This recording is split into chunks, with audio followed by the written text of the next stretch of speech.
दोस्तों नमस्कार। आज हम जहाँ तक बनाए थे उसके बाद का ये न्यू कंसेप्ट है और ये क्वेश्चन है क्या कि ये जो आपका ओपन डाइस है, ओपन डाइस को आपको फोल्ड करना है और फोल्ड करने के बाद आपको बताना है कि इस पांचों ऑप्शन में यानी A B C D E इस सभी ऑप्शन में से फोल्ड करने के बाद यानी इस ओपन डाइस को फोल्ड करने के बाद कौन सा डाइस बनेगा आपको ये बताना है। आज थोड़ा वो सभी से ये थोड़ा सा हटके है, यानी कंसेप्ट थोड़ा सा इसमें है, तो अच्छे से समझना है कि कौन सा कंसेप्ट है इसमें, और उस कंसेप्ट को ध्यान में रखते हुए आप आगे नेक्स्ट क्वेश्चन जो भी आएंगे आप उसको सॉल्व करेंगे। तो उम्मीद करते हैं आप अच्छे से समझेंगे। तो ये जो है बेसिकली ओपन डाइस है। आप डाइस को पहचानना सीखिए। आप अगर डाइस को पहचानना सीखते हैं तो आप क्वेश्चन को सॉल्व करने में आपको बहुत। तो आइए इस क्वेश्चन को सॉल्व करते हैं। तो आपको डाइस क्वेश्चन सॉल्व करने के लिए ये बात पता होना चाहिए कि ये ओपन डाइस है और ये सभी क्या है, यानी फोल्ड करके बनाया हुआ है। ठीक है, ये फोल्ड करके बनाया हुआ है। तो हम पहले इसका क्या करेंगे, जरा ध्यान देंगे।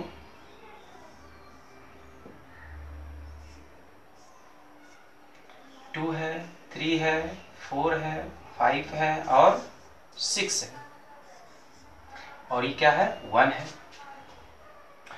पहले हम इसका अपोजिट देखते हैं। हम बताए थे कि every third surface is opposite, यानी प्रत्येक तीसरा सरफेस जो होता है वो अपोजिट होता है। यानी 1 2 3 1 2 3, यानी कह सकते हैं आप कि 2 का अपोजिट 4 है, 3 का अपोजिट 5 है, और जो बच गया 1 का अपोजिट कितना है 6 है। ठीक है, अगर ये आप वीडियो देख रहे हैं पहली बार तो आप पीछे प्लेलिस्ट में जाके पीछे का वीडियो देखें, थोड़ा कंसेप्ट समझ में आएगा, तब ये वीडियो आपको ज़्यादा समझ में आएगा। ठीक है, यानी आपने अपोजिट निकाल लिया। 2 का अपोजिट 4 है, 3 का अपोजिट 5 है, 1 का अपोजिट 6 है। ठीक है, और हम आपको पिछले क्लास में बताए थे कि अगर ये 6 है तो ये भी 6 होगा, ये 6 है तो ये भी 6 होगा, ये 6 है तो ये भी 6 होगा। यानी ये 6 है तो कहीं भी 6 हो ये पूरा 6 ही होगा। अगर ये 1 है तो सारा का सारा क्या होगा 1 ही होगा। क्या होगा सारा का सारा 1 ही होगा। अब अगर बात करें इसके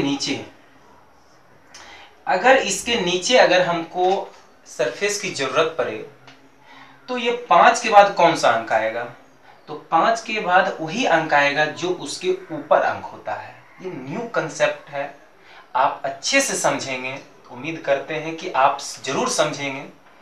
तो 5 के बाद वही डिजिट आएगा जो उसके ऊपर है, यानी 2 है तो यहाँ 2 आएगा, और ये 2 के बाद कौन सा आएगा, यानी जो नीचे था 5 ये 5 आएगा। ठीक है, तो उम्मीद करते हैं आप समझ गए होंगे। आइए क्वेश्चन सॉल्व करते हैं। 1 2 3 ये क्लॉक वाइज है, तो जरा देखिए 1 2 3 ये भी क्लॉक वाइज है, ये बिल्कुल सही है। रोटेट करके भी हम चेक कर लिया। आप देखते हैं अपोजिट 2 का अपोजिट 4 है, यहाँ 2 का अपोजिट 4 नहीं है, बगल में नहीं है, इसका मतलब जब एडजेसेंट में नहीं है तो वो अपोजिट में ही हो सकता है। 3 का अपोजिट 5 है तो 3 के बगल में 5 नहीं है तो अपोजिट हो सकता है। 1 का अपोजिट 6 है, यानी 1 के बगल में 6 नहीं है तो अपोजिट हो सकता है। इसका मतलब ये ऑप्शन बिल्कुल सही है। अब 4 6 5, तो 4 6 5, देखिए 4 6 5 ये भी क्लॉकवाइज है, ये भी क्लॉकवाइज है, बिल्कुल सही है। अपोजिट देख लेते हैं। 2 का अपोजिट 4 का अपोजिट 2 है तो 4 के बगल में 2 नहीं है तो इसका मतलब वो अपोजिट है। 6 के अपोजिट 1 है तो 6 के बगल में 1 नहीं है तो इसका मतलब अपोजिट है।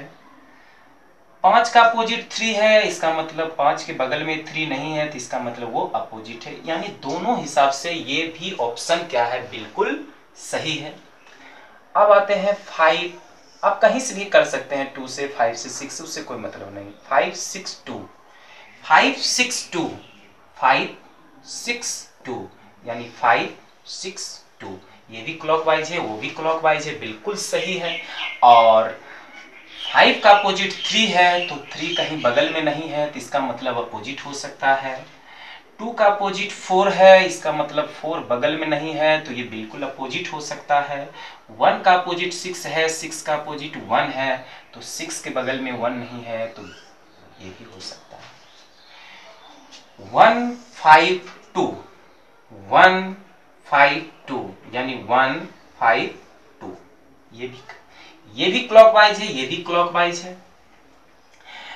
1 का अपोजिट 6 है तो 1 के बगल में 6 नहीं है तो अपोजिट हो सकता है। 2 का अपोजिट 4 है तो 2 के बगल में 4 नहीं है तो इसका मतलब अपोजिट हो सकता है। 5 का अपोजिट 3 है तो 5 के बगल में 3 नहीं है तो इसका मतलब है कि वो अपोजिट होगा।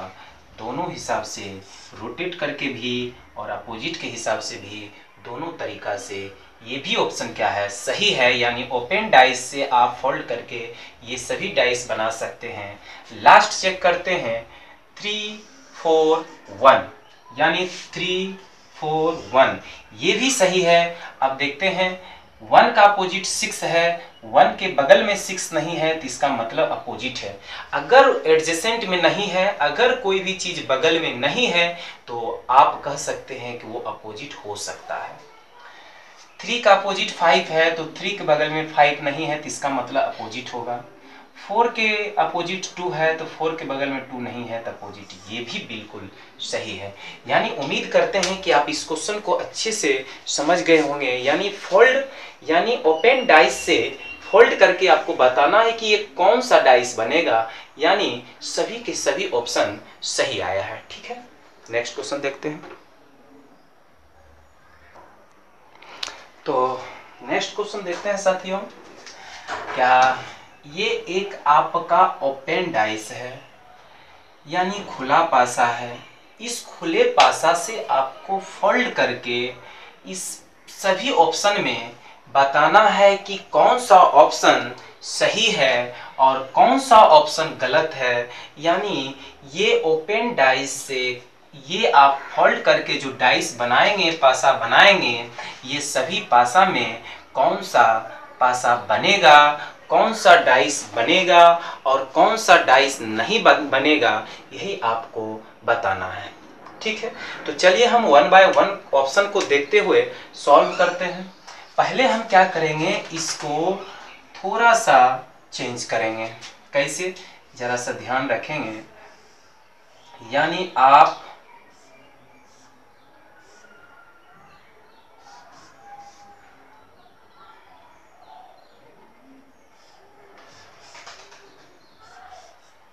ऐसे बनाइए। अब क्या करिए, इसको अगर इसमें मॉडिफाई कर देते हैं तो आपको बताने में बहुत सुविधा होगा। इसलिए हम क्या करते हैं, इस तरीका के कोई भी ओपन डाइस हो, आप इस फॉर्मेट में ले आइए। अगर इस फॉर्मेट में आप ले आते हैं तो आपको क्वेश्चन सॉल्व करना बहुत इजी हो जाता है। तो आप इसको इसमें लाने, और डाइस में कोई भी चेंजिंग नहीं होगा, जो अपोजिट होगा वही अपोजिट रहेगा, कोई चेंजिंग नहीं होगा। पहले हम यहाँ देखते हैं 1 2 3 1 2 3 यानी A का अपोजिट C है और D का अपोजिट F है, तो जो बच गया B का अपोजिट E है।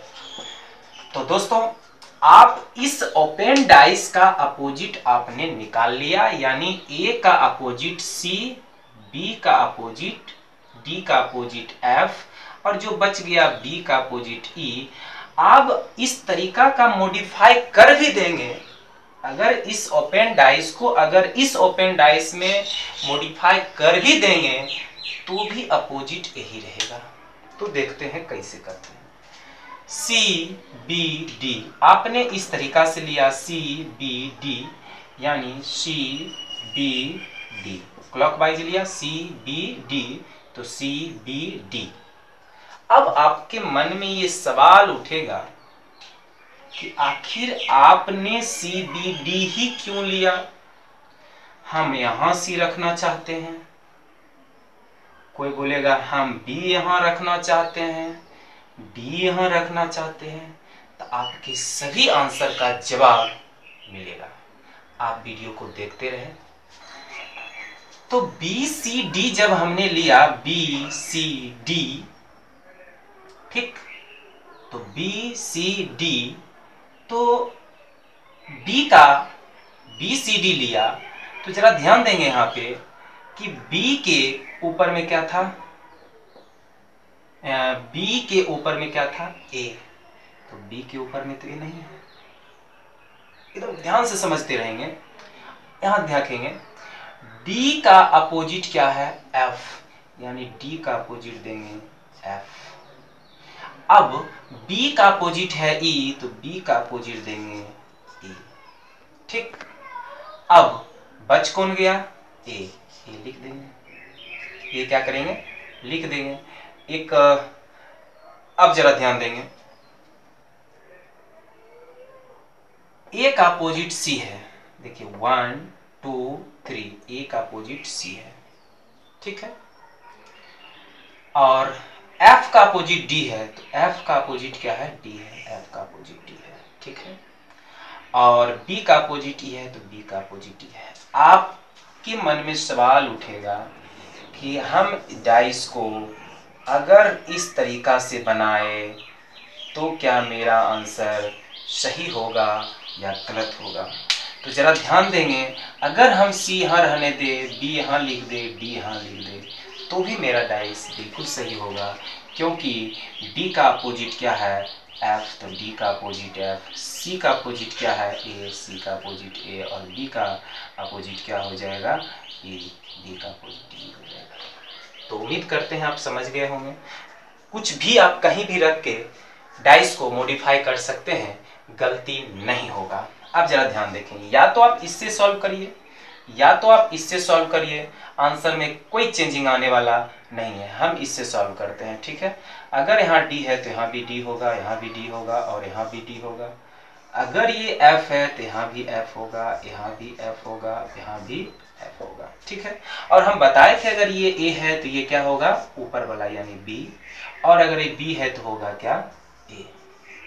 आइए दोस्तों, सी डी ई क्लॉकवाइज है, सी डी ई क्लॉकवाइज है, तो सी डी ई क्लॉकवाइज है, ये बिल्कुल सही है, ठीक है। और आप इस हिसाब से भी देख सकते हैं कि सी का अपोजिट ए है तो सी के बगल में नहीं है तो बिल्कुल अपोजिट हो सकता है। डी का अपोजिट एफ है तो डी के बगल में एफ नहीं है तो अपोजिट हो सकता है। और ई का अपोजिट बी है तो जो बी बगल में नहीं है तो वो अपोजिट हो सकता है। तो B A D, B A D ये भी सही है। B D C, B D C ये भी सही है। ई ए एफ, ई देखिए ई ए एफ यानी ई ए एफ ये भी सही है। D A E, D D D D A E ये भी सही है।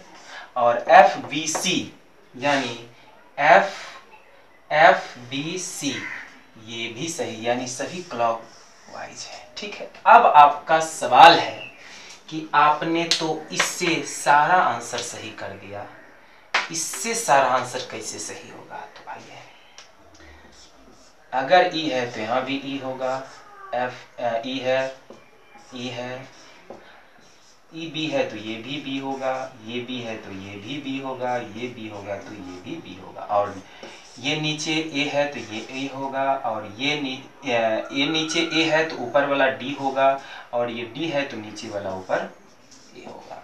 आइए कुछ एक दो ऑप्शन चेक कर देते हैं। E A F, E E E A F clockwise, D A E clockwise, ठीक। और F B C क्लॉकवाइज, सारे के सारा ऑप्शन सही होगा। C D E B A